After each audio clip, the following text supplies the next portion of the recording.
I'm Jinder Singh Boora. I'm a circuit judge. Currently, I'm based in Stoke-on-Trent, Northampton and Leicester, so 3 courts. I'm doing primarily criminal work, heavyweight criminal work, serious assaults, rapes and robberies. And amongst all that sort of work, I'm also doing civil work as well, involving private parties. Perfect. Okay, so how did you come to a career in the judiciary? I started firstly as a barrister, and very early on, I think I might have been 13 or 14, I decided I wanted to become an advocate. And the route into advocacy in this country is becoming a barrister. And the reason for that is to watch TV programs, American TV programs, and had these glamorous looking men and women with perfect teeth walking around a courtroom and often getting an acquittal against the weight of the evidence. And I thought, yeah, I want to do that. It was a big day for me, obviously, my circuit judge interview. It's something I've always wanted to achieve, the post of circuit judge. So I left the station at Blackfriars and I had this impression in my mind, am I really good enough? Because I knew when I would get there, there'd be other candidates there waiting in a waiting room to be interviewed. Most of them would be from Russell Group universities, Oxbridge. Often they would have parents who have been barristers and solicitors, often been to private schools. I had none of that.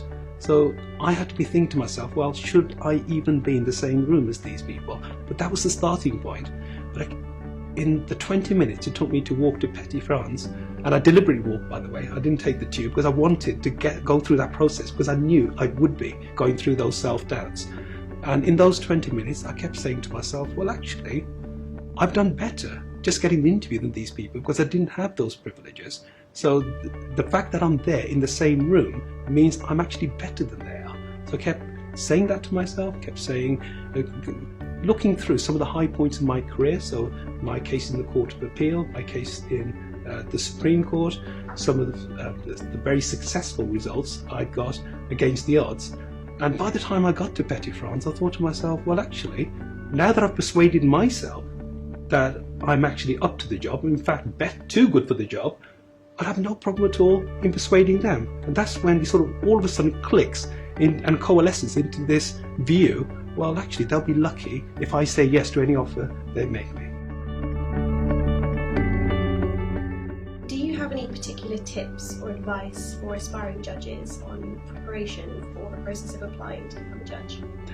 Find an existing judge or a senior lawyer to give you tips on how to fill out the application form, because now it's competency-based interviews. So the application form needs to have lots of examples, and to give you tips as to which examples are your strongest, because often a candidate lacks that objective element which somebody from outside can apply.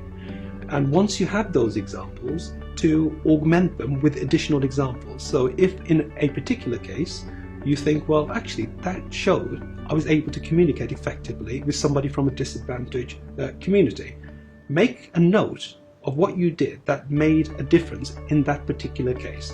Then take that evidence, because the note then becomes evidence which you can use in your competency-based application form, and then incorporate that either within an existing example or create a discrete example out of that.